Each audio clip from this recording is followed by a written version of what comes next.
Hi guys, how you doing? Here's just nobody asked me for, but I need to give anyway.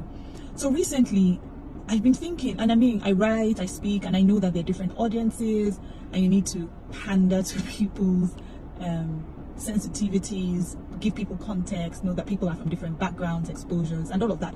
So, I mean, in any globally relevant author or speakers writing or speaking, they would put things in context, knowing that everybody's not from your nation or your tribe or from your spiritual background or faith background. I get that, right? However, in this, and I speak for myself, I can't really speak for other practitioners, so I won't. I'm just beginning to feel like these days when I'm writing, there's always the need to give a caveat. So for example, I write something like, marriage is a covenant and not a contract, and when you're in, there's no coming out. Generally, I have to put context and say, oh, if your life is at stake, if you're in an abusive marriage, it takes two to tango, it shouldn't be one-sided. But it is fact, it is truth, that marriage is a covenant, not a contract, and you're supposed to be in it till death do you part or till Jesus comes. If I write something like, there are seasons in marriage, and the seasons might be long, where you have to play the role of a redeemer, where you have to put in the work, even if your spouse is not in that season, to make the marriage thrive and work, that you have to pray, you have to serve, you have to honor, you have to, turn a blind eye to the negative things your spouse is doing for whatever reason your spouse is doing them at that time, stress, ignorant, whatever.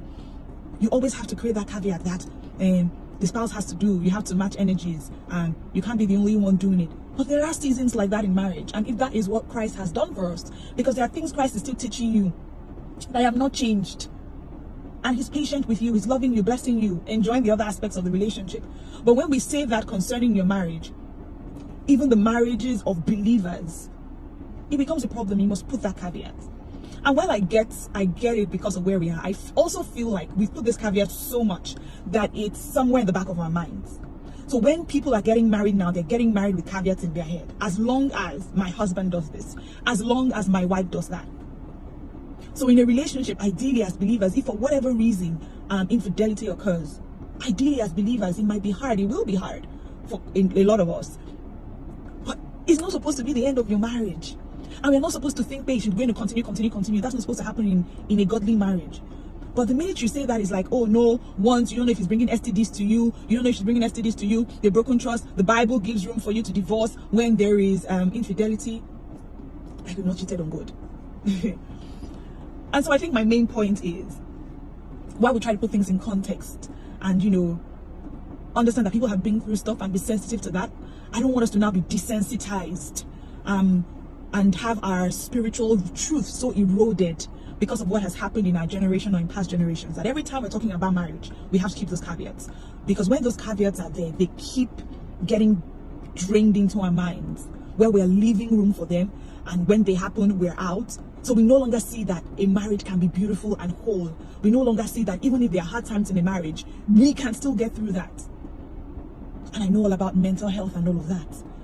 But I think we should push the better narrative.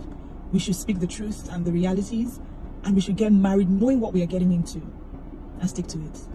So I might be putting less caveats in my posts so that we know that we're here for the long run. And yes, we're having enjoyable marriages, even when challenges arise.